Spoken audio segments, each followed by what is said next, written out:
giữa đại ngàn gió đỏ, nghe dòng đắc la dù giấc võng đưa.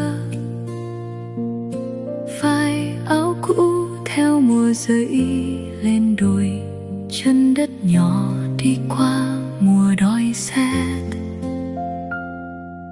Nhà có chiến chị em còn thơ dại, chị là người đi trước những cơn mưa.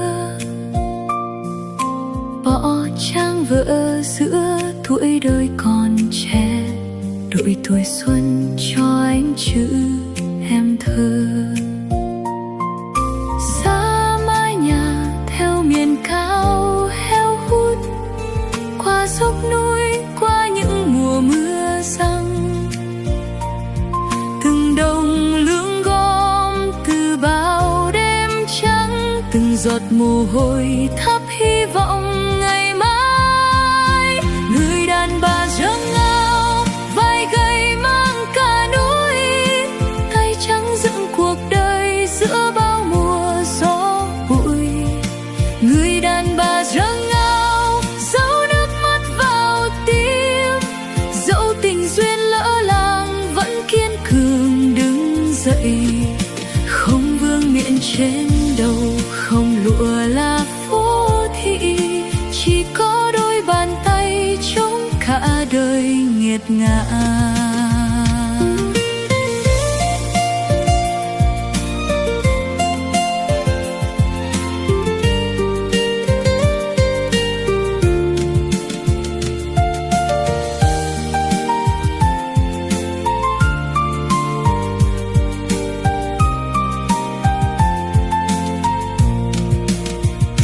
Có những chiều trạm y tế vắng, chị thức khuya lo thuốc cho dân làng.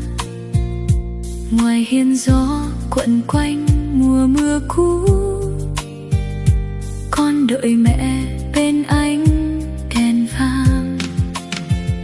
Một quán nhỏ giữa miền xa thị trấn, chị chắt chiu từng bữa cơm ngày mai. Một mình nuôi con qua bao cơ cực, vẫn dịu dàng như lá rừng bay.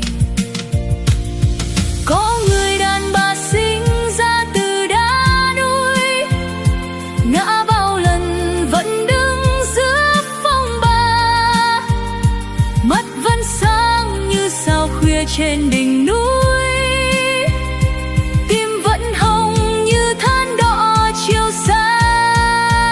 Người đàn bà dâng ao, vai gầy mang cả núi, tay trắng dựng cuộc đời giữa bao mùa gió bụi. Người đàn bà dâng ao, dấu nước mắt vào tim, dẫu tình duyên lỡ làng vẫn kiên cường đứng dậy. Không vương miện trên đầu, không lụa là phố thị, chỉ có đôi bàn tay chống cả đời nghiệt ngã.